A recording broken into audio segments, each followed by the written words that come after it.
The city says he owns more than 100 properties in St. Pete, and he's no stranger to nuisance complaints. Now at 6, why authorities say they can't even get the landlord to clean up his act. Good evening. I'm Brendan McLaughlin. And I'm Wendy Ryan. Thanks for joining us. St. Pete officials say he's racked up tens of thousands of dollars in fines, and the complaints continue to come in against a landlord who the city says knows how to play the game all too well. Our Allison Morrow is live at the police department where officers are working on their latest case on this. Allison? Yeah, well, Wendy, the man who lives next door to one of these properties just called us after he says he absolutely ran out of options after trying for years to work with the city on the drug problems next door. And when we started looking into that property, we found more than 100 more.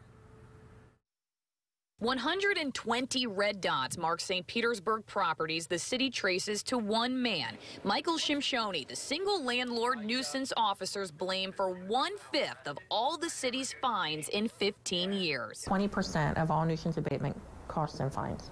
Is this one guy? There's one guy. Elizabeth Ledbetter, St. Petersburg Nuisance Abatement Coordinator, admits neighbors regularly call her about the properties threatening to move. They include the Mosley Motel, which faced closure in 2011 for consistently blatant drug activity, and the Kenwood Village Inn, where 2 people died last year during an armed robbery. Now the neighbor of another property says it's ruined his dreams of raising a family in St. Pete. Spending hours upon hours every week trying to find a solution to this problem. Rich Meeker has a 1-year-old daughter, and just beside her toys is a table covered with documents, records of tenants with criminal history arrested next door for drugs, battery, even child abuse. Tenants doing anything you wouldn't want around a family. The city says they can't really do much because of Shimshoni's tactic. He creates new companies and transfers property ownership, so their nuisance cases start over and over with no end in sight. He knows basically how to play the game.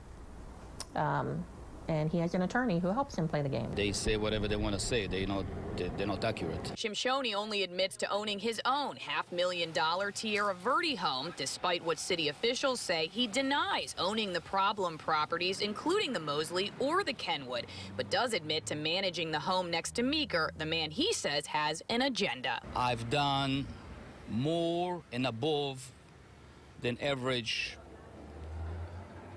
property manager would do. You take your life savings to put as a down payment on a house, and you know you've got to walk away from it because you don't have any other options. Now that we have brought this case to the city's attention, they promise us they will take a closer look to see if they can enforce any violations, at least monetarily. They do tell us that Michael Shimshoni always pays his fines on time, though he told us today that he has not paid anything. We're live in St. Petersburg tonight. I'm Allison Morrow, ABC Action News.